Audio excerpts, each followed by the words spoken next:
Estás viendo Canal América, televisión dominicana para el mundo.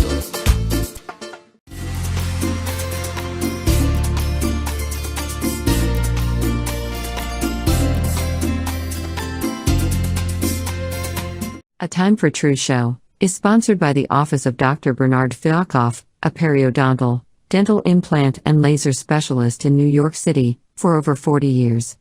Dr. Fialkoff was honored by the International College of Dentists and Pierre Fauchard, and received the Presidential Lifetime Humanitarian Honor from the White House.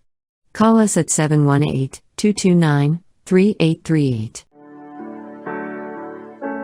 Sometimes life can be so damn hard. You don't know where to go. Everything keeps falling apart. Yeah.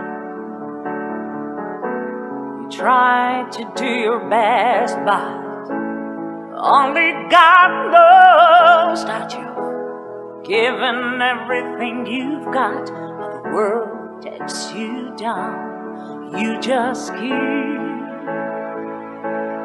moving on. Let your fears. Welcome to A Time for Truth show. I'm your host, Dr. Fialkoff, and it's a pleasure to welcome you back to A Time for Truth. And tonight is a time for our families, a time for our children. If you really look at it, what would life be if we had no children or we had no grandchildren?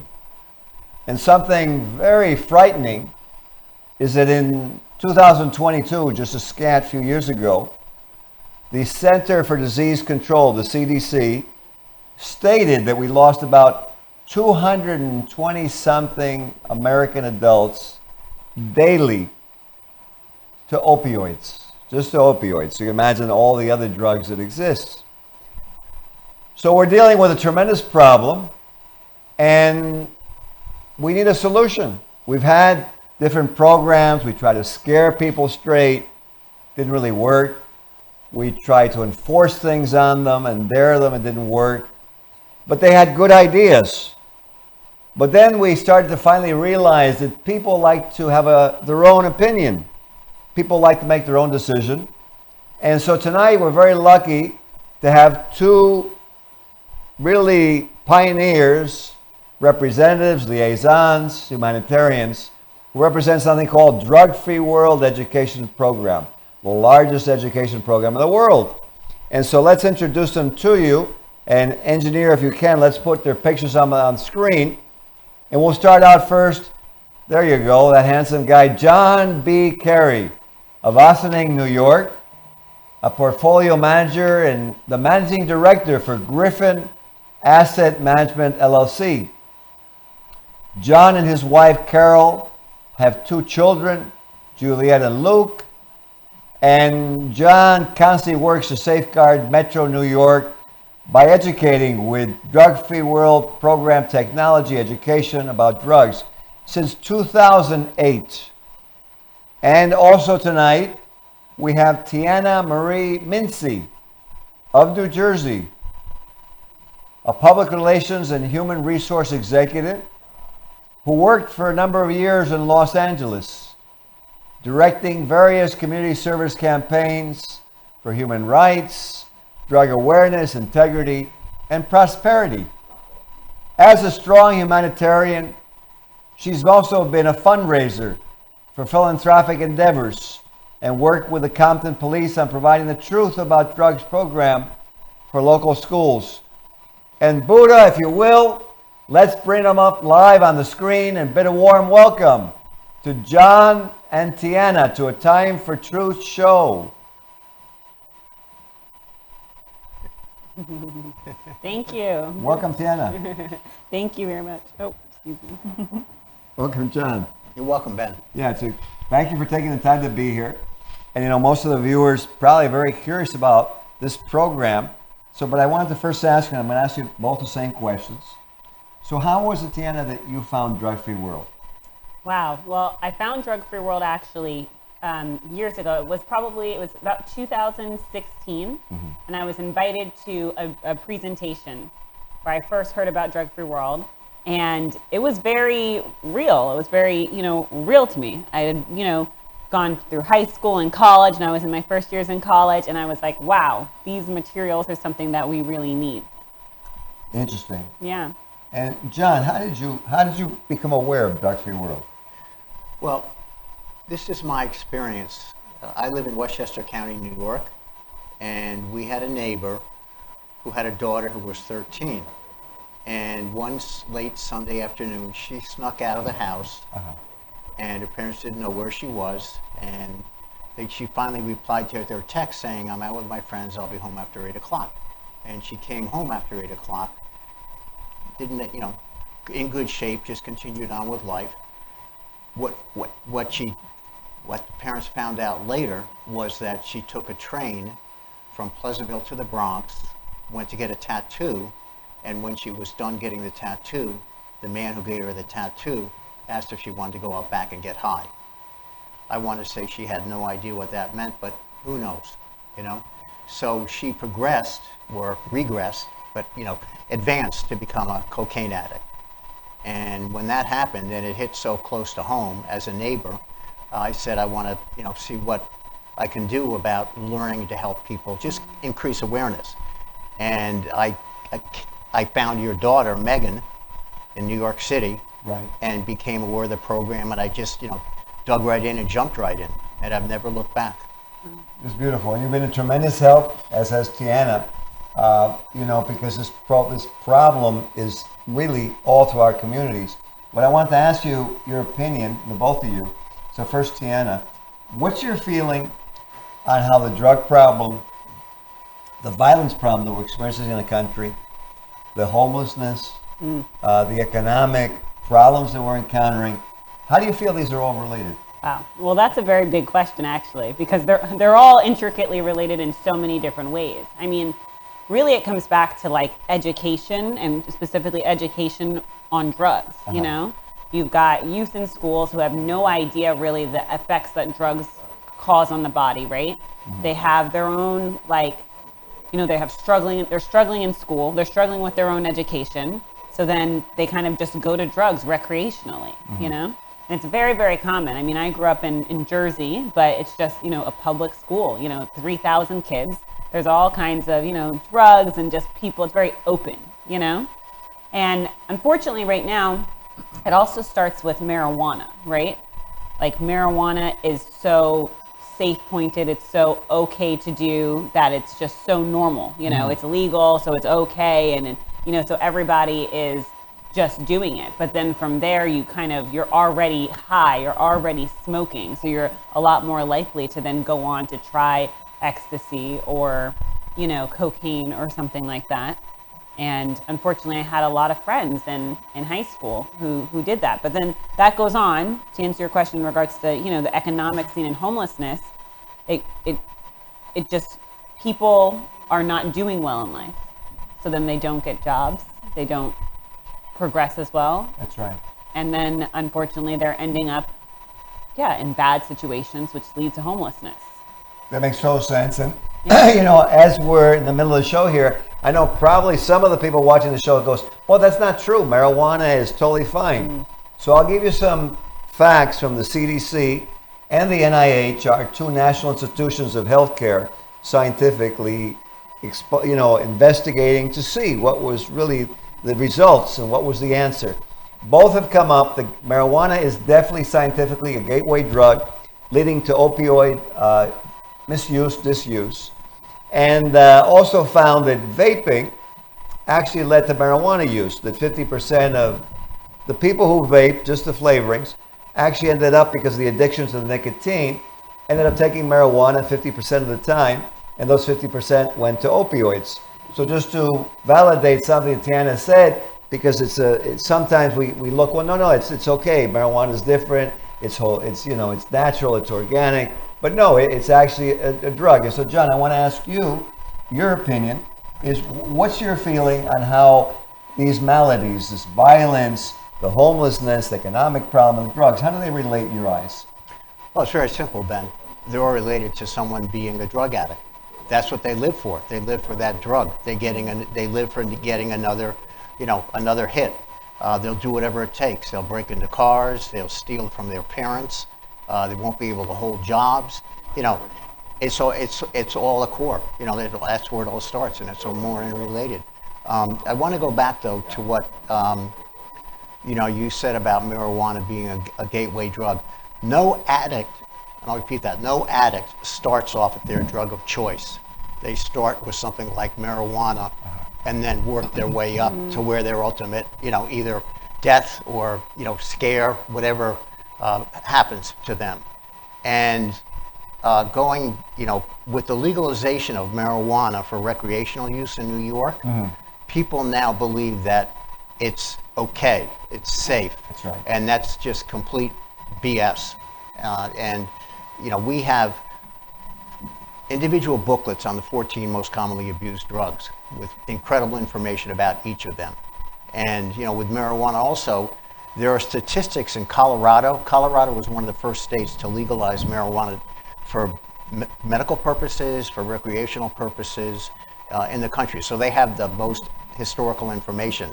If you look back to when they allowed edible marijuana, and you look at the admissions of infants and toddlers to emergency rooms and urgent care centers, it's like this. Wow. It's the Northeast Syndrome because of edible marijuana. So this is an epidemic. It's an epidemic, and I could go on, but we just did. I've been very active with the New York State PTA, New Jersey PTA, the New York State school counselors. I'm on a first name basis with the executive director of the New York State PTA. And every year when I go to these conferences, the stories they just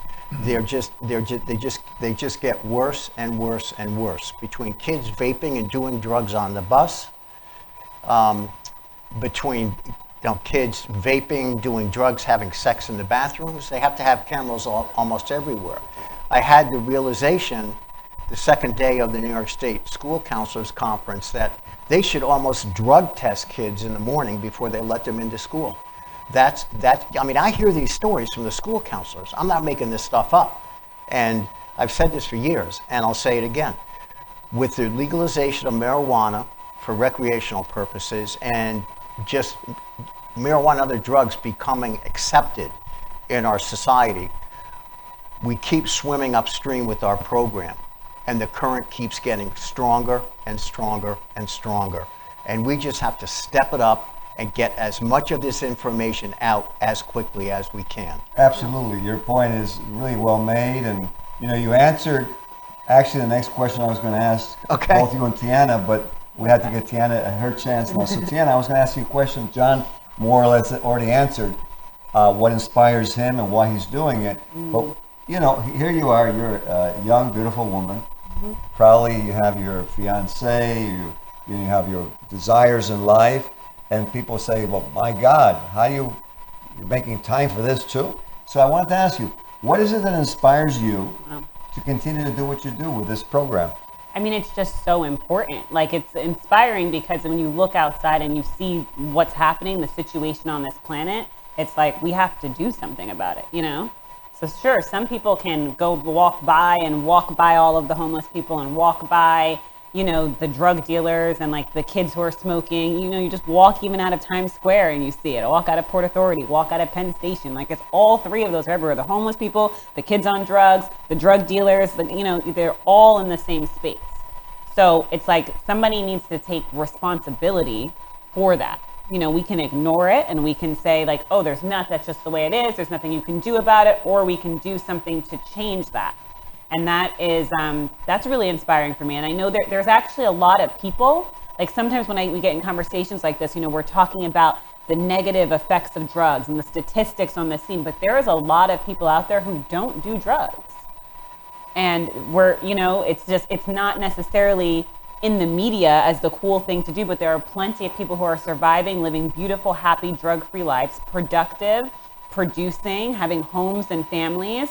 So I like working with those people to ensure that their families remain drug-free. and don't end up in this category of people, and really showing that they are drug free, because it's hard to, you know, when you look at the media, the image is like, oh, do drugs, you see it in the movies, and you know, the guy's cool and he does drugs and he commits some crimes, and it's like this whole cool thing, but that's not really what's happening for anyone who's actually surviving well. It's so true. And you know, I wanted to just put something out for our viewers, is people say, well, you know what, sometimes I don't feel right, or you know, I need some help.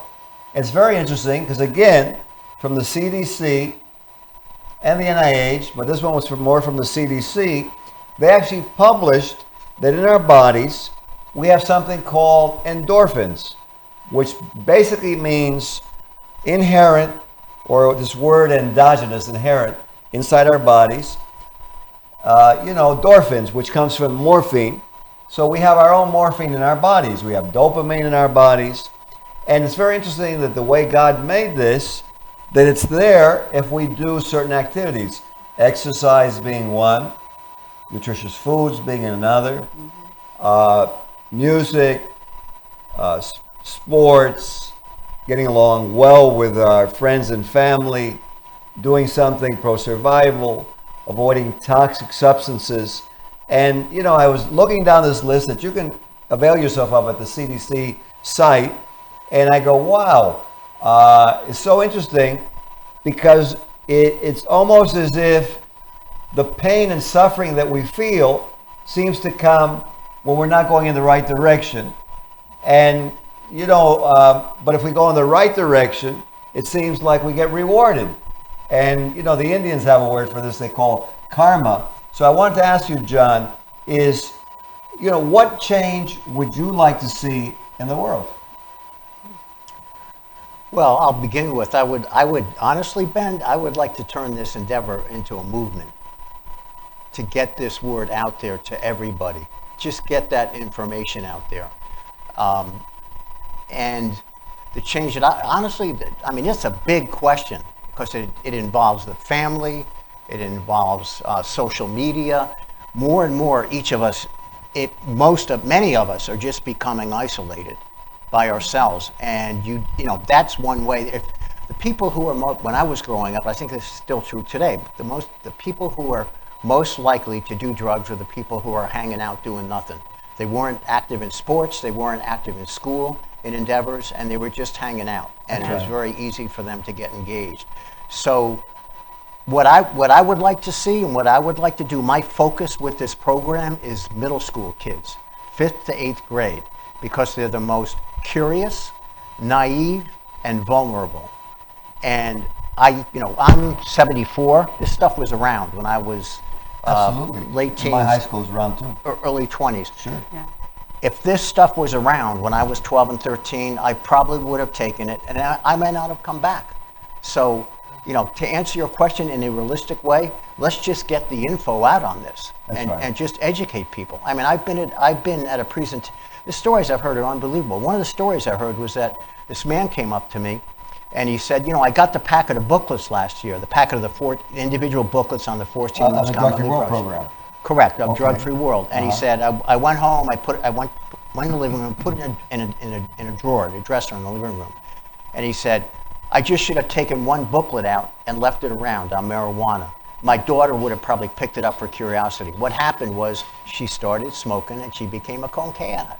And he just said, you know, that was my shortcoming. Well, it's a great realization, because if they get the booklets, then rather than lecturing their children, just to throw it out there as if it's out there so that they're curious. They are curious. Right. You know, and the covers, they look like hip people, like Tiana was saying. You know, they look like artists. They look like models, you know, and they're good. Out of curiosity, they're going to pick it up. Very interesting. Well, Tiana, now, your turn.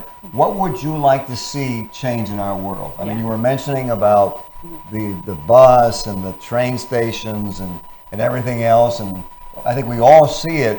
So what do you feel needs to change in this world? Well, I have to agree really with what John said. And you know, we need to increase people's, you know, the people who are unhappy are the people who don't have as much of a purpose. They're not doing as much in life. So we really need to get people working, producing, like having a purpose so that they don't end up on drugs. So I would like to see just the increase of morals, the increase of values and strong integrity and belief in yourself as individuals. And the material that we have with our drug education program is incredible, because not only does it include like the booklets, which have realistic pictures, but like the videos for this program make it so real. There's a video for every single drug, and it actually shows like what a real story of somebody who experienced the drug, and what was that interaction like that moment where they were told like, oh, just try this, it's cool, you're at a party, like how does that actually roll out for them? So that's another thing that makes it very, very real. And I would like to see that more and more people getting these materials and then deciding, instead of going to drugs and falling down this dwindling spiral, that they're going to actually like be really true to themselves and find a purpose and follow their path and believe in themselves to be successful. It makes a lot of sense. You know, people watching this show, they're going to look at me, they're going to look at John, and we're from a different generation, right? The baby boomers. So I want to ask you, because, you know, people watch this and say, well, I want him to ask her. So let me ask you something. Yeah. So as someone who could relate to all the young people watching this show, you've probably gone through your things in life. So why don't you share with them maybe a minute or two of, like, what do you do when you get down, you break up with your boyfriend, you have a fight with someone, or you do really badly in school, or you just do something wrong like anyone on planet Earth does?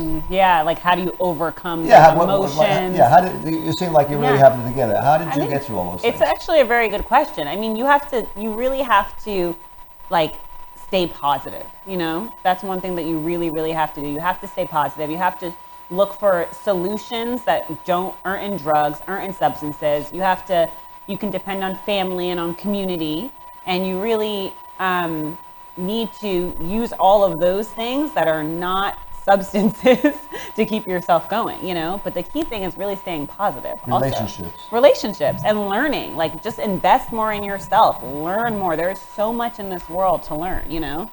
There's tons of information, and it's not in like recreational drugs. It's not about psych drugs. There's nothing wrong with you. I would like everyone to know there's nothing wrong with you if you go through negative emotions as the result of losses in life. That's true. They happen. I think in our society we suffer from too much labeling, and it's almost like if you don't feel good one day, there's something wrong with you. Where, like, you know, it's normal. Life is not just constant high. Yeah. Right. So, John, I want to ask you, and you kind of started alluding to it, but what responses do you get from people when you presented this program? Oh, just tremendous. Well, first of all, very few of them are aware that it exists, and they look at it and they see how informative it is, and they just go, wow, and they sign up to get our newsletter and be on our mailing list. They also can't believe it's free. Everything in our program is free, from the information kit to the packet of booklets to the educator kit, which I'll come back to. It's all free, and people can't believe that. But I also want to say we're the largest non-government funded drug education program in the world, in the country, and I think how powerful that is. That's why I say I want to make this a movement, Ben. I'm not BSing, you know. Well, I think it needs to be. You know what? Because it deals with all our families, and it seems like the world is like there's no time for family. You're either on the expressway, or you're stuck doing something because you have to pay a bill. And there just seems to never be any time. So I think you're totally right. What are your feelings, Tiana? Well, the responses that I get, you know, you have a variety of responses, but most people are very, very interested and very excited to have material that they can just take on and use. And like John said, it's 100% free. So they kind of have a little bit of a shock, like I can have as much as I want. Like, yes, like email us, order more, get more, take it, hand it out, pass it, use it, you know? So it's kind of a little bit of a shock that there is a curriculum, that there is something provided that is like very set up for you to teach your own classes, for you to educate, whether it's after school programs, however you want to use the material. It's very much ready for the individual. So it's a add water, you mix it, and you got your brownies there. Exactly. With the walnuts too. Yeah, with the walnuts too. And other nuts as well. 14 different Some people types. like pecans, right? Right, exactly. 14 We've different got those. types. Just like So that. you don't get bored. but you know what? This program is unbelievable. It's Foundation for a Drug-Free World. Okay. And I wanted to give you, because I was researching before this show with Tiana and John, some statistics I think it's important for all of us to have. 112,000 Americans died last year of drugs. And in the Vietnam War, we lost 58,000. But that was in 10 years. 10 years. So if we multiplied 112,000 times 10 years, you would have 1,112,000 American deaths as compared to 58,000 of the entire Vietnam War, with planes, with bombs, with all kinds of horrible things. And I think somehow, I don't know why, and John and Tiana brought this out, it seems like it's no problem. And, you know, I think that's why I'm so happy that they're here on the show with us tonight, is we need to take a look at this. And as Tiana said, we've got to wake up. So we're getting to the end of the show, and I definitely would like to ask this question to the both of you. First, I'm going to ask Tiana, what concluding remark would you like to leave for all the viewers out there who are going to watch this program, the teachers, the police, the politicians, President Trump, the vice president, the next president? What would you like to tell them? I would like to tell them to all log on to drugfreeworld.org and to order the materials and to see how simple it is to actually educate another person on drugs. And I would like to say that we need to persist. You know, so if you run into any kind of like opposition, or you kind of want to do it, but you're afraid that people will make fun of you, or you're not sure if it's the cool thing, like we need to, like as a team, no matter where you are in the world, if you're standing for education of drugs, you're on the team, right? So we need to persist. We need to keep going despite any barriers, any disagreements, and any opinions. And if we really do that, we actually will make a difference, because living drug-free is actually the cool thing to do. And we want people to live. We want them to survive. Thank you, Tiana. Ben, and now you, John, what concluding remark would you like to leave all our viewers out there? I want to answer your question about what response we had. Sure. I just did the New York State School Counselors Annual Conference. Yes. Totally voluntary. The past president came up to our table. And by the way, the 3 PTA and 2 school counselor conferences we were at, we were the busiest exhibition table of anybody. You ask about the interest. Okay, but to come back, so the past president came up and she was so effusive talking to a younger school counselor. This woman's in her 60s. She's a past president. She was president last year. She goes, that educator kit, which is a package whereby a guidance counselor or a gym teacher or a driver's ed teacher can teach a 55-minute interactive lesson with students about any one of the 14 most commonly abused drugs. She said that is unbelievable. I'm quoting her. That is just unbelievable, because it gets the students talking and it gets them engaged in a non-threatening way. Well, there you go. You got the answer. It's in your hands. Drugfreeworld.org. Since I'm a Cuban guy, vidasindrogas.org. I'll repeat that for you again. Check it out right away. I think your family's worth it. The future of your kids, your grandchildren, nephews, nieces. Drugfreeworld.org. vidasindrogas.org. We're going to have more shows on this in the future. But for tonight, we want to thank Tiana Mincey. Thank you very much. And my friend, John Carey, and all of you. And there's a saying in Spanish, yes, together we can, juntos podemos. Juntos podemos. Muchos buenos. Until the next episode, be well. We'll see you on the next segment of A Time for Truth show. Au revoir. This show was sponsored by A Time for Truth Foundation Incorporated as a community service. Sometimes life can be so damn hard. You don't know where to go. Everything keeps falling apart. Yeah. You try to do your best, but only God knows that you've given everything you've got, but the world takes you down. You just keep moving on. Let your feet